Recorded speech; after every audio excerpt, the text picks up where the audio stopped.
The first game in our top 10 survival games list sounds like a dream for any true pirate fan. You get to manage your own pirate island.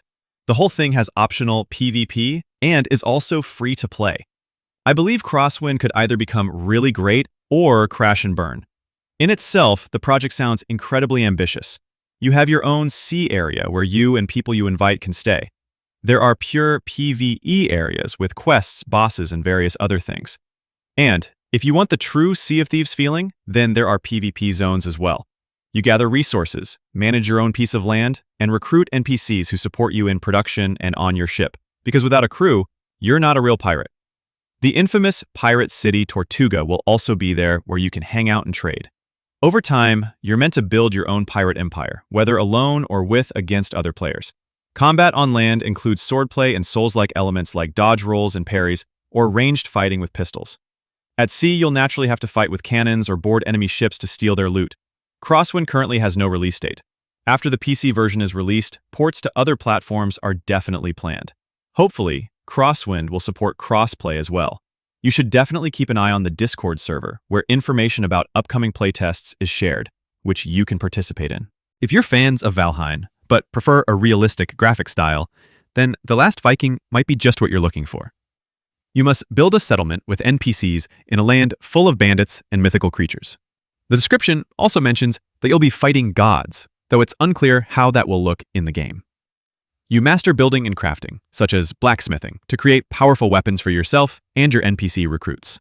With those, you'll defend your settlement and wipe out your enemies. Your buildings must be regularly upgraded, as the dynamic weather, storms, rain, snow, can cause heavy damage to your structures. Other than that, information on The Last Viking is still pretty limited. There's no release date yet, and for now it's only confirmed for PC. However, you'll be able to play not just with up to 4 people, but up to 8 per world. Great if you have a bigger group of friends. Now something for fans of automation. In Hostile Mars, you build factories on Mars, while defending them in a style similar to tower defense. You gather resources to build your first machines, construct defensive systems, and fight off waves of various creatures. You can even upgrade your defenses to ridiculous levels, like turrets with 40 barrels. Of course, you also fight using your own weapons. You're not just a passive observer. As the game progresses, you'll need to find and fix weak spots in your factory layout, placing defenses strategically, since enemy waves become stronger and more numerous over time. To reward exploration, lore is said to be hidden throughout the game world, revealing more about its backstory. You'll find this in underground facilities, which you'll have to locate and explore. If you're someone who enjoys peaceful factory building, though, this might not be the game for you. It has no peaceful mode, and you'll always have to pick up a weapon to defend your land. Hostile Mars does not have a fixed release date yet. It can be played solo or with up to 4 players. If you've ever wondered whether you would survive Jurassic Park, then you might find the answer in Claude. You're in the Park Prehistoria to uncover its secrets. You'll fight, sneak, and solve puzzles through different biomes with various dinosaurs and challenges.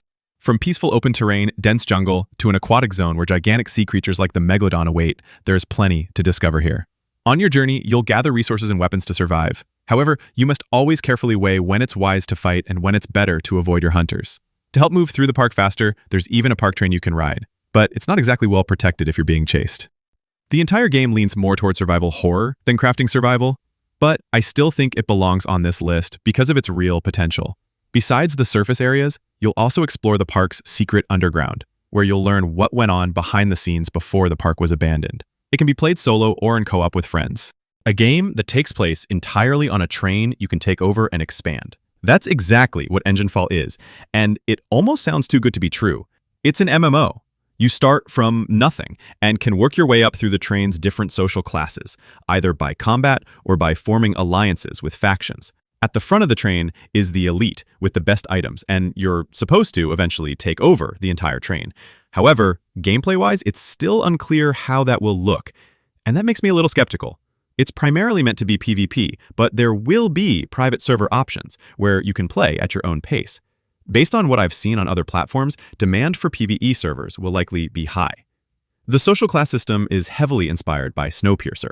Throughout the game, you'll be able to build your own areas and bases across the train, retreat to them, attack other players' areas, and even board other trains to fight for resources and gear. Using rare materials, you can craft better weapons and equipment to keep growing stronger. The project is being developed closely with the community, with regular playtests to create the best game possible through feedback.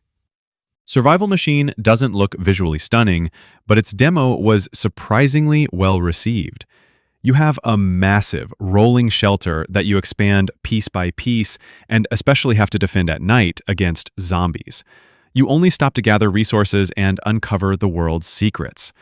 To explore the entire game world, you must constantly improve your machine.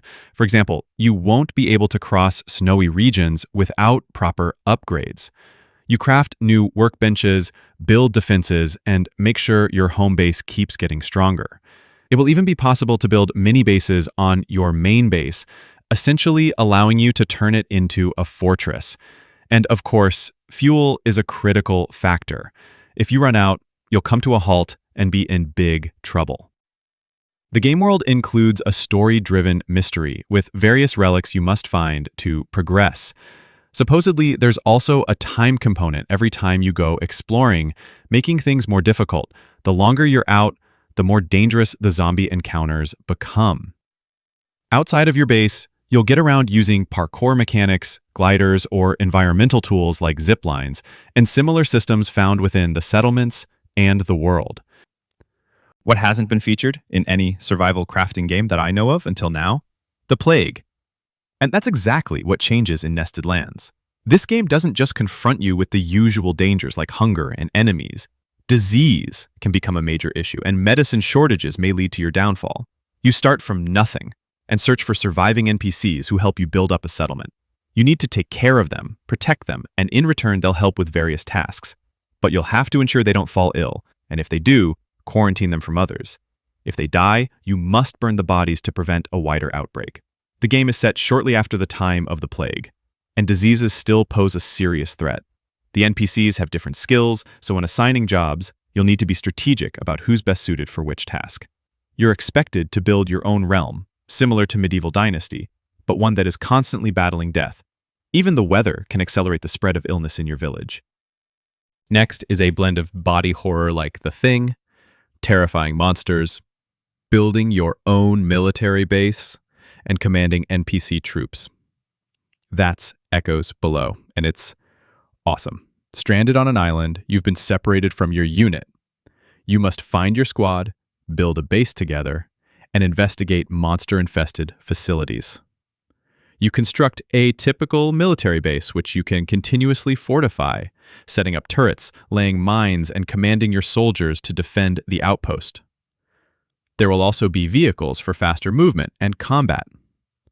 The small dev team wrote that they were inspired by horror films like The Thing and Alien and designed the monsters accordingly. There's tons to discover: cities, hidden bunkers, research labs, and many points of interest. With random loot, dynamic weather, and a world that reacts to your actions, the game is meant to feel alive. This game is actually being developed in Germany. Initially, it will be solo only, but co-op will definitely follow, allowing you to play with friends. PvP is excluded, however, you can optionally enable friendly fire. In Trarinfort, you play as dwarves who build various vehicles to survive in a dangerous world. Your main vehicle is a train that you can expand more and more. At first glance, the gameplay might look like a VR game, but it's actually just a regular title, which makes me really curious to see how it handles with mouse and keyboard. The vehicles you build range from cars to boats to airships, and you can even store some of them on your train and take them with you, so always make sure you've got everything on board before continuing your journey. You can customize your train and add new wagons for more storage, crafting stations, and garages. Each of your vehicles needs fuel, so when exploring, be sure you've got enough to get where you're going and back. The enemies in the game are mostly zombies, which isn't particularly innovative, but I think the rest of the game more than makes up for it. Another promising title in the survival genre is Cubic Odyssey.